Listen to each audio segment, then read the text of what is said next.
La dictadura de La Habana anunció anoche solemnemente que un total de 32 cubanos de las supuestas fuerzas especiales cubanas que cuidaban a Maduro murieron durante la operación de captura del narcodictador por parte de fuerzas norteamericanas. Sin embargo, la catástrofe para los cubanos de Raúl Castro en Venezuela es mucho peor de lo que ellos están admitiendo, al punto de que ahora Cuba está organizando la salida secreta de sus tropas de territorio venezolano. Los detalles en este programa especial de hoy.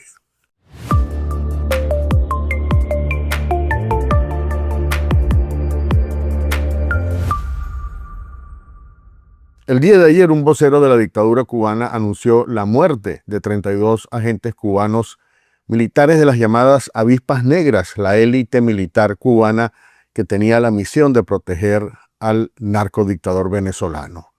El anuncio se hizo en estos términos: fieles a sus responsabilidades en materia de seguridad y defensa, nuestros compatriotas cumplieron su deber con dignidad y heroísmo y cayeron tras una férrea resistencia en combate directo contra los atacantes o como resultado de los bombardeos a las instalaciones, indicó el comunicado oficial leído por un presentador de la televisión oficial en Cuba. Sin embargo, la realidad es mucho peor, según fuentes de inteligencia consultadas para este programa. Según estimaciones preliminares, más de 60 cubanos perdieron la vida durante la operación de extracción de Maduro de su escondite en Fuerte Tiuna a cargo de las Delta Force norteamericanas. La cifra incluso podría llegar a 85 cubanos muertos, según información que difundió ayer el presidente colombiano Gustavo Petro. Desde luego, el régimen de La Habana, que presumía de la infalibilidad de sus fuerzas especiales, nunca va a admitir públicamente una catastrófica pérdida de esas dimensiones. Los cubanos formaban parte de un contingente mucho más grande, estimado en unos 250 soldados del MINFAR, es decir, del Ministerio de las Fuerzas Armadas Revolucionarias de Cuba y otros departamentos de seguridad en la isla. Los supuestos superagentes cubanos fueron tomados por sorpresa y no ofrecieron una férrea resistencia ni enfrentaron el combate heroico contra las Delta Force. Murieron sin haber podido causar ni siquiera un rasguño a las fuerzas especiales de Estados Unidos.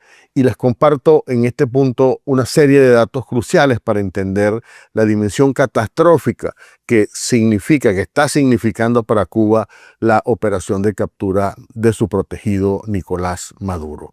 El primer dato es que tras neutralizar enteramente a la custodia cubana que en ese momento de la madrugada del pasado sábado protegía a Maduro, varios de los sobrevivientes cubanos fueron arrestados y, según mi fuente de inteligencia, también fueron extraídos y trasladados al mini portaaviones Iwo Jima junto al propio Maduro.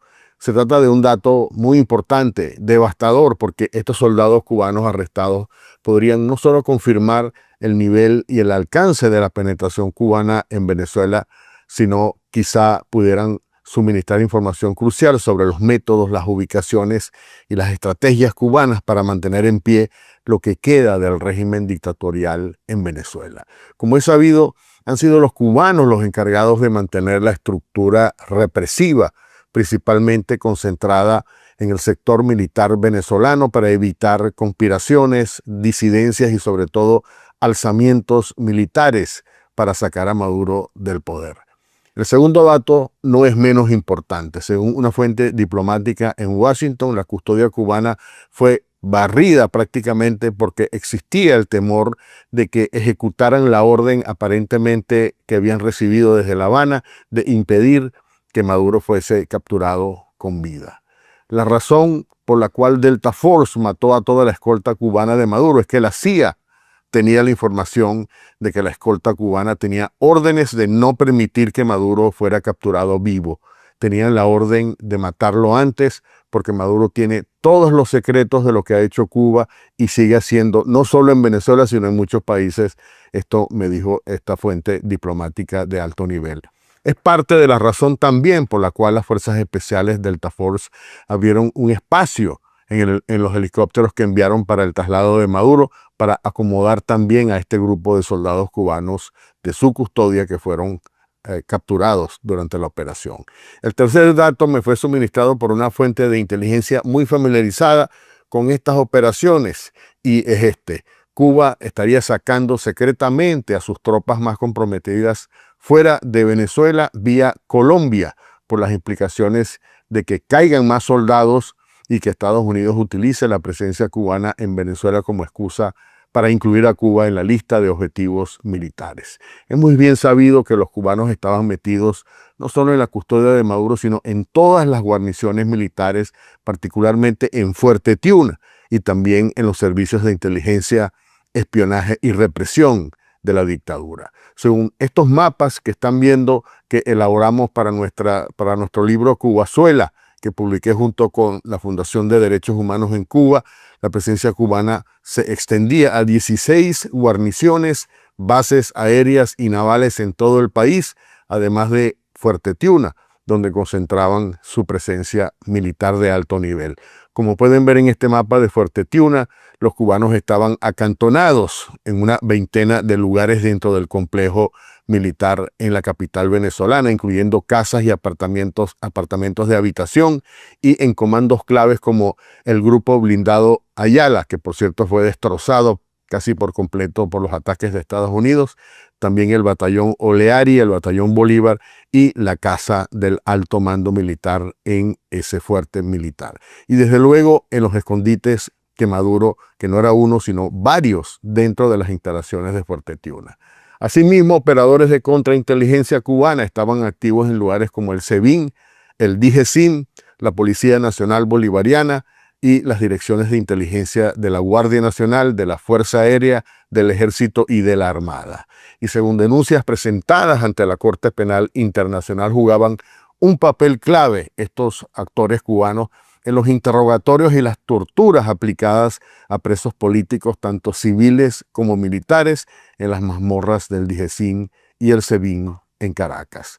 La situación para Cuba es actualmente extremadamente complicada, sobre todo después de que el presidente Trump lanzara una espeluznante predicción: Cuba está lista para caer. Creo que va a caer, no creo que necesitemos ninguna acción, luce como que va a caer y va a caer para siempre, dijo el mandatario norteamericano en declaraciones a bordo del avión presidencial mientras volaba de regreso a Washington ayer domingo. Luego fue un poco más explícito en esas declaraciones. Cuba no tiene ingresos, todos sus ingresos vienen de Venezuela, Cuba está lista para caer y hay muchos grandiosos cubanoamericanos que van a estar muy felices con esto, que fueron las declaraciones del presidente Trump. Previamente, el mandatario norteamericano había revelado en una entrevista el domingo que durante el ataque para capturar a Maduro murieron muchos cubanos, pero sin entrar en detalles.